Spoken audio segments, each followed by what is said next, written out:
हम लोग बेटा चैप्टर 39 पढ़ रहे हैं ना, जिसके अंदर हम लोगों ने प्रतिरक्षा के जो प्रकार हैं वो देखना शुरू किया है। तो प्रतिरक्षा का पहला प्रकार जो है वो हम लोग ऑलरेडी पढ़ चुके हैं। कौन सा था? सहज या प्राकृतिक प्रतिरक्षा, है ना।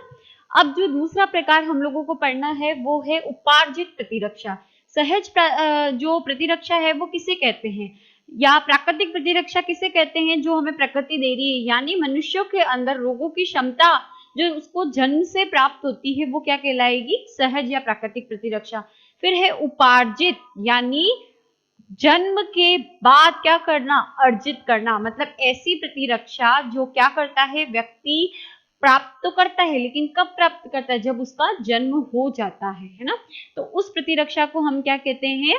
उपार्जित या विशिष्ट प्रतिरक्षा। देखो हम लोग सहज प्रतिरक्षा या प्राकृतिक को अविशिष्ट कह रहे थे। इसको मैंने एक्सप्लेन भी किया था कि क्यों कहते हैं। क्यों? क्योंकि चाहे रोगाणु में धूल का कण आ जाए, चाहे विषाणु आ जाए, चाहे जीवाणु आ जाए, वो आइडेंटिफाई नहीं कर पाते कि ये कौन सा है जीव, ये विषाणु है, जीवाणु है, धूल का कण है, सजीव है, निर्जीव है, वो आइडेंटिफाई नहीं कर पाता सहज या प्राकृतिक प्रतिरक्षा तंत्र।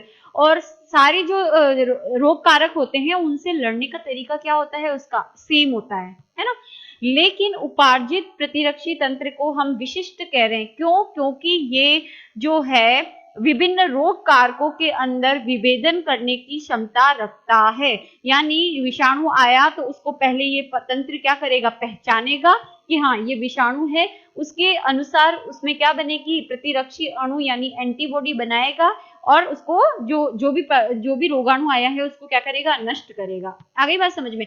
तो क्योंकि जो अलग अलग प्रकार के रोग कारक होते हैं उनसे जो निपटने का तरीका होता है ना, उनको नष्ट करने का जो है या उनके निष्कासन का जो तरीका होता है उपार्जित प्रतिरक्षी तंत्र के पास अलग अलग होता है, या हम कहें विशिष्ट होता है।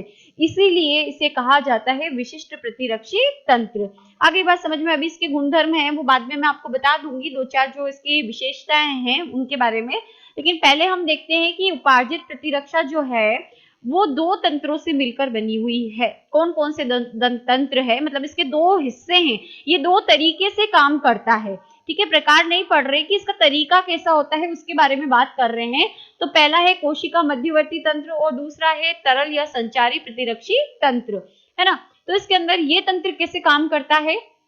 इसको सेल मेडिएटेड सिस्टम भी कहा जाता है, CMS भी कहा जाता है, यानी इन शॉर्ट इसको कहा जाता है CMS, सेल मेडिएटेड सिस्टम। ठीक है, क्या होता है? जैसे ही जो प्रतिजन आता है या कोई भी रोग कारक आता है तो ये जैसे ही शरीर में प्रवेश करेगा तो रक्त के अंदर हमारी सहायक कोशिकाएं होती है जिन्हें कहा जाता है टी सहायक कोशिकाएं। ये क्या है? WBC का प्रकार है। ठीक है, तो मतलब ये जो तंत्र है वो WBC पे आधारित जो है तंत्र है। आगे बात समझ में? सफेद जो श्वेत रक्त कणिकाएं होती हैं उन पर, तो इनका ही एक टाइप है जिसका नाम है टी सहायक कोशिकाएं। ये जो टी सहायक कोशिकाएं हैं जैसे ही रोगाणु के संपर्क में आई तो ये एक्टिव हो जाती है कि हाँ बाहर से कुछ ना कुछ क्या हो गया है, आ गया है। तो ये एक्टिव होएगी और ये भागी भागी जाती है किसके पास? टी मारक कोशिका के पास। ये भी क्या होती है? WBC का टाइप है जो कि रक्त में उपस्थित है। तो रक्त में जैसे ही रोगाणु आया सक्रिय हुई टी सहायक कोशिका सक्रिय होकर ये जाती है किसके पास? टी मारक कोशिका के पास और सूचना देती है किसको? टी मारक कोशिकाओं को। तो टी मारक कोशिकाएं क्या होती है? सक्रिय हो जाती है और इनके द्वारा एक पदार्थ का या एक तरल का स्त्रावण किया जाता है। विष मतलब हार्मफुल या पॉइजनस जो तरल होता है वो बनाया जाता है जिसका नाम है परफोरीन। ठीक है, क्या नाम है? परफोरीन। तो परफोरीन जो है वो स्रावित किया जाता है टी मारक कोशिकाओं के द्वारा। अब ये जो परफोरीन है ये क्या करता है? रक्त के अंदर आएगा, रक्त क्योंकि ये कोशिका कहाँ है? रक्त में, टी मारक कोशिका का, तो ये अपना स्राव भी कहाँ डालेगी? रक्त में। तो रक्त के अंदर जो ये रोगाणु है उसकी कोशिका भित्ति में छिद्र कर देगी। क्या कर देगी? छिद्र कर देगी। अब ये जो छेद हो गए हैं तो छेद होने के कारण बाहर का जितना भी तरल है वो इस जीवाणु के अंदर क्या करेगा? प्रवेश करेगा और उसके बाद ये जीवाणु कोशिका क्या हो जाएगी? ज्यादा पानी जैसे उसके अंदर तरल भरता जाएगा तो एक लिमिट आने के बाद ये क्या हो जाएगी? फट जाएगी, है ना। बाहर तो कुछ निकल ही नहीं रहा, सारा का सारा तरल क्या हो रहा है? अंदर आ रहा है। क्यों? क्योंकि उत्तकीय द्रव का कंसंट्रेशन कहाँ है? बाहर की तरफ ज्यादा है और अंदर क्या है? कम है। तो बाहर से किधर आएगा? अधिक से कम की ओर। तो सारा उत्तकीय द्रव किधर आ रहा है? अंदर ही आ रहा है। तो उसके बाद ये जीवाणु कोशिका फट जाती है, इसका जीवन चक्र पूरा नहीं होता और जो जीव है या सूक्ष्म जीव है वो नष्ट हो जाता है। तो ये तरीका होता है एक तो उपार्जित प्रतिरक्षी तंत्र का लड़ने का, जिसे हम कहते हैं कोशिका मध्यवर्ती। उसके बाद आता है तरल संचारी प्रतिरक्षा तंत्र, है ना। इसके अंदर तरल के माध्यम से क्या किया जाता है, जो जीवाणु है उसको नष्ट किया जाता है। तो देखो क्या होता है, रोगाणु जैसे ही क्या करेगा, शरीर के अंदर प्रवेश करेगा तो लसिका तंत्र हम लोगों ने पढ़ा है, जहां पर प्यूरिफाइड हमारा जो ब्लड होता है वो पाया जाता है। 10th के अंदर लसिका तंत्र के बारे में पढ़ा है आप लोगों ने, तो परिसंचरण तंत्र और लसिका तंत्र। तो लसिका जो अंग होते हैं वहां पर क्या होता है, जो बी सेल्स होती है, कोशिकाएं पाई जाती है बी सेल्स, है ना, तो उनका क्या होना शुरू हो जाता है, विभाजन होना शुरू हो जाता है। ठीक है, इनका विभाजन होता है बी सेल्स का। ये डिवाइड होती है किस किस में, एक तो प्लाज्मा कोशिका में और दूसरी बनती है स्मृति कोशिका। बी सेल्स किस में डिवाइड हो जाती है, प्लाज्मा कोशिका के अंदर और स्मृति कोशिका के अंदर डिवाइड होती है। अब प्लाज्मा कोशिका जो है वो क्या करती है, पहले तो इस रोगाणु या प्रतिजन की, रोगाणु लिखो या प्रतिजन लिखो, ठीक है, बात समझ जाना कि जो बीमारी फैला रहे हैं उन्हें ही कह रहे हैं, ठीक है। तो प्रतिजन की क्या करती है, पहचान करती है।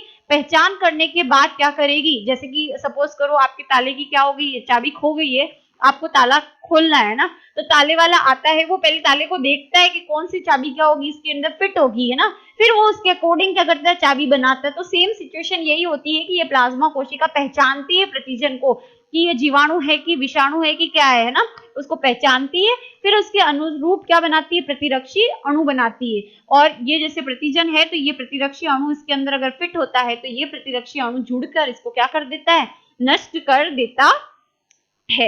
आ गई बात समझ में। तो इस तरीके से ये जो प्रतिरक्षी अणु बना वो किसमें पहले डाला जाता है, रक्त में, और रक्त में ये प्रतिरक्षी अणु रक्त में मिक्स होने के बाद ये प्रतिजन या रोगाणु के पास जाते हैं और फिर उसको क्या कर देते हैं, नष्ट कर देता है। ठीक है, इसीलिए इसको तरल कह रहे हैं, क्योंकि रक्त के अंदर एंटीबॉडी पाई जा रही है, हमारी प्रतिरक्षी अणु कहाँ पाई जा रही है, रक्त में। दूसरी यहाँ पर कौन सी कोशिकाएं बनी थी बेटा, स्मृति कोशिकाएं बनी थी, मेमोरी सेल्स बनी थी जिन्हें कहा जाता है।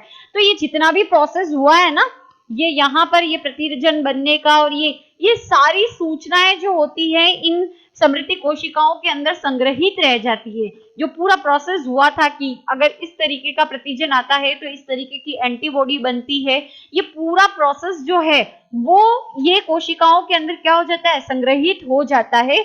और ये कोशिकाएं कहाँ रहती है, लसिका अंगों के अंदर संग्रहित रहती है। आगे बात समझ में।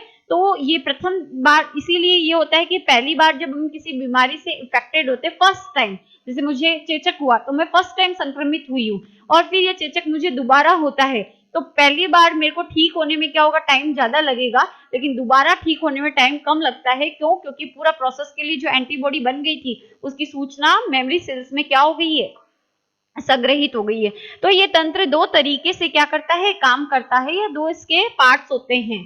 अब उसके बाद अगर हम इसका प्रकार देखते हैं कि कौन कौन से प्रकार होते हैं, तो अभी हम लोग जो उपार्जित प्रतिरक्षा है उसके प्रकार देखेंगे, कौन कौन से प्रकार हैं। तो ये तो इसके कार्य करने के तरीके थे। अब प्रकार में देखो, सक्रिय उपार्जित प्रतिरक्षा और निष्क्रिय उपार्जित प्रतिरक्षा। सक्रिय उपार्जित प्रतिरक्षा और दूसरा है निष्क्रिय उपार्जित प्रतिरक्षा। ठीक है, अब सक्रिय में क्या होता है और निष्क्रिय उपार्जित प्रतिरक्षा में क्या होता है, ये फिर से सब डिवाइडेड होती है बेटा, पर पहले इसको समझेंगे कि सक्रिय उपार्जित प्रतिरक्षा क्या है और निष्क्रिय उपार्जित प्रतिरक्षा क्या है। सक्रिय उपार्जित प्रतिरक्षा में प्रतिरक्षी का निर्माण जो होता है रोगी के शरीर में होता है। क्या होता है, प्रतिरक्षी जो अणु बन रहा है उसका निर्माण कहाँ होगा, प्रतिजन तो होता है, वो जो क्या करता है, रोगाणु होता है या रोग का कारण होता है। आगे बात समझ में। प्रतिरक्षी अणु जिसको हम क्या बोलते हैं, एंटीबॉडी, ये क्या करता है, ये भी प्रोटीनस है, ये इस प्रतिजन को क्या करता है, निष्क्रिय करता है। आगे बात समझ में, यानी इसको नष्ट करने का काम करता है। तो ये जो प्रतिरक्षी अणु है वो सक्रिय उपार्जित प्रतिरक्षा में कहां बन रहा है, रोगी के शरीर में बन रहा है। ठीक है, फिर दूसरा क्या है, निष्क्रिय में क्या होता है, प्रतिरक्षी जो अणु होता है रोगी के शरीर में नहीं बनता, इसे क्या किया जाता है, बाहर से रोगी के शरीर में डाला जाता है। किसके द्वारा, जो हम टीकाकरण करते हैं, जो इंजेक्शन लगाते हैं, उसके अंदर आप लोग बीमार होते हो तो क्या करते हैं, डॉक्टर लगाते हैं ना इंजेक्शन, है ना। इंजेक्शन के माध्यम से भी होता है और कुछ प्राकृतिक तरीके से भी होता है ना। तो ये जो दो तरीके होते हैं वो होते हैं उपार्जित प्रतिरक्षा के प्रकारों के अंदर आते हैं, है ना। क्या डिफरेंस हुआ दोनों में, सक्रिय उपार्जित प्रतिरक्षा और निष्क्रिय उपार्जित प्रतिरक्षा के अंदर सक्रिय में जो प्रतिरक्षी अणु बन रहा है वो अणु जो प्रतिजन या रोग कारक को नष्ट करने का काम करता है। तो ये प्रतिरक्षी जो अणु होता है वो कहाँ बनता है, रोगी के शरीर में। जबकि निष्क्रिय में, निष्क्रिय मतलब एक्टिव नहीं है, यानी खुद का जो शरीर है वो प्रतिरक्षी अणु नहीं बना रहा, तो नहीं बना रहा, वैसी सिचुएशन में क्या होगा, प्रतिरक्षी अणु को रोगी के शरीर में बाहर से इंजेक्ट करवाया जाएगा, बाहर से डाला जाएगा। तो ये जो है दो प्रकार होते हैं। अब इसके प्रकार हैं वापस, निष्क्रिय और जो सक्रिय उपार्जित प्रतिरक्षा है, इनको फिर से क्या किया गया है, डिवाइड किया गया है। कौन कौन से दो प्रकार हैं, देखो सक्रिय के दो प्रकार कौन से हैं, पहला है प्राकृतिक और दूसरा है कृत्रिम। इसमें भी दो प्रकार है, पहला है प्राकृतिक और दूसरा है कृत्रिम। क्या करवाया जाता है प्राकृतिक में, देखो सबसे पहले है सक्रिय उपार्जित में क्या होता है, प्राकृतिक जो तरीका है उसमें क्या होता है, इस प्रतिरक्षा के निर्माण के लिए अधिक क्रियाशील जीवित रोगाणु को शरीर में प्रवेश करवाया जाता है। एक बार बनने के बाद पूरे जीवन ये शरीर के अंदर ये प्रतिरक्षा क्या होती है, बनी होती है। क्या किया जाता है, जैसे हमको कई बार जो डॉक्टर है इंजेक्शन, जैसे बच्चे होते हैं, बच्चों के अंदर इंजेक्शन दिए जाते हैं ना, जैसे टीके लगवाए जाते हैं, तो उन टीकों में क्या होता है, जो सूक्ष्म जीव होता है, जैसे कि सपोज करो किसका लगा है, पोलियो का लगा है, तो जो पोलियो का जो विषाणु है उसको क्या किया जाता है, इंजेक्शन में डालकर व्यक्ति के शरीर में प्रवेश करवाया जाता है। ठीक है, जो रोग कारक होता है उसको है ना इंजेक्ट किया जाता है, किसमें, रोगी के शरीर में रोग कारक को डाला जाता है, जो भी प्रतिजन होता है उसको डाला जाता है। जैसे ही ये विषाणु आया तो शरीर क्या बनाना शुरू करेगा, प्रतिरक्षी अणु। ठीक है, तो यहाँ पर क्या किया जाता है, सूक्ष्म जीव जो होता है, जो जीवित होता है और अधिक क्रियाशील होता है, उसको क्या किया जाता है, शरीर में प्रवेश करवाया जाता है व्यक्ति के। उससे क्या होगा, उसके शरीर में क्या बनेगी, प्रतिरक्षी अणु बनेगी, है ना। प्रतिरक्षी अणु जो है पूरे जीवन पर्यंत उसकी क्या रहेगी, उपलब्ध रहेगी। ठीक है, तो ये जो प्रकार होता है ये क्या होता है, प्राकृतिक होता है। क्यों, क्योंकि यहाँ पर जो सूक्ष्म जीव है वो क्रियाशील है, डेड नहीं है। आगे बात समझ में। दूसरा आता है कृत्रिम। कृत्रिम में भी क्या होता है, प्रतिजन या रोग कारक जो होता है उसको प्रवेश करवाया जाता है व्यक्ति के शरीर में, इंजेक्ट करवाया जाता है, लेकिन ये क्या होता है, डेड होता है या बिल्कुल क्या होता है, बहुत कम क्रियाशील होता है। इसको प्रवेश करवा दिया जाता है। अब ऑब्वियस सी बात है, जैसे कि ये विषाणु है तो विषाणु के ऊपर क्या होते हैं, प्रोटीन्स उपस्थित होते हैं, तो इन प्रोटीन्स की पहचान हमारा प्रतिरक्षी तंत्र करेगा और करने के बाद क्या बनाएगा, प्रतिरक्षी अणु बनाएगा। तो इस तरीके से ये जो दूसरा प्रकार है वो कृत्रिम जो है कहलाता है।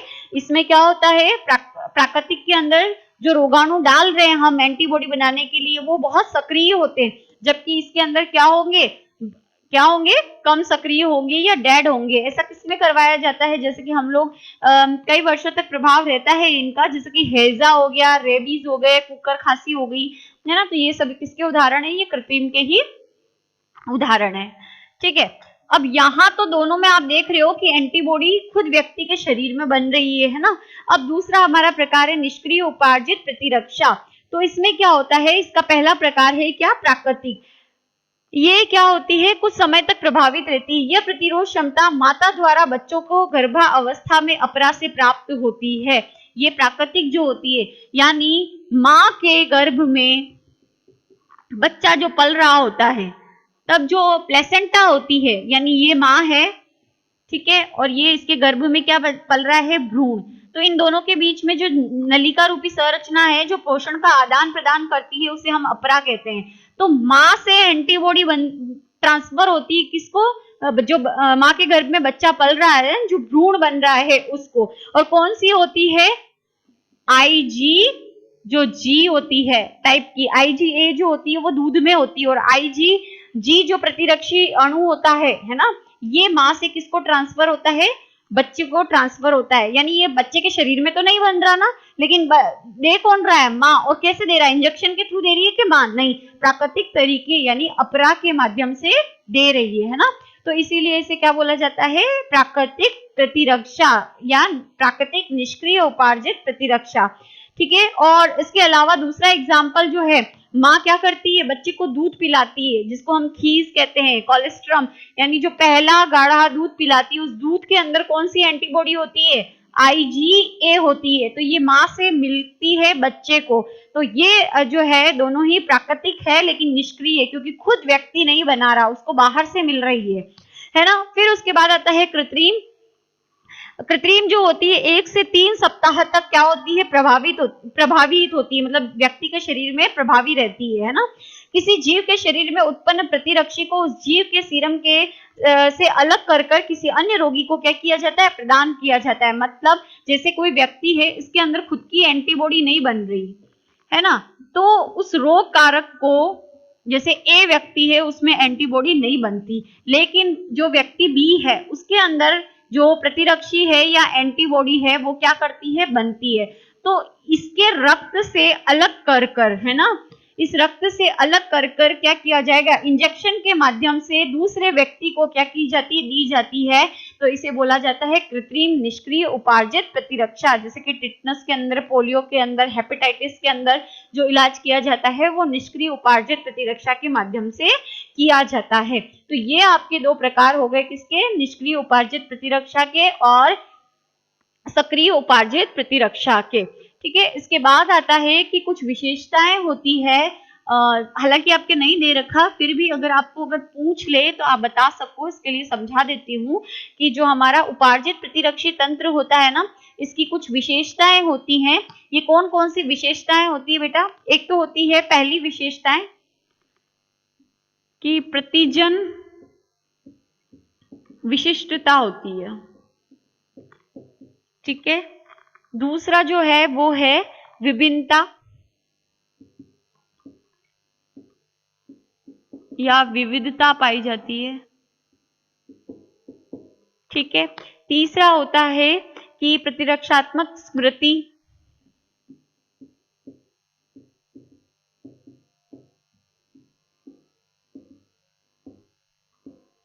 है ना, प्रतिरक्षात्मक स्मृति होती है दीर्घकालिक,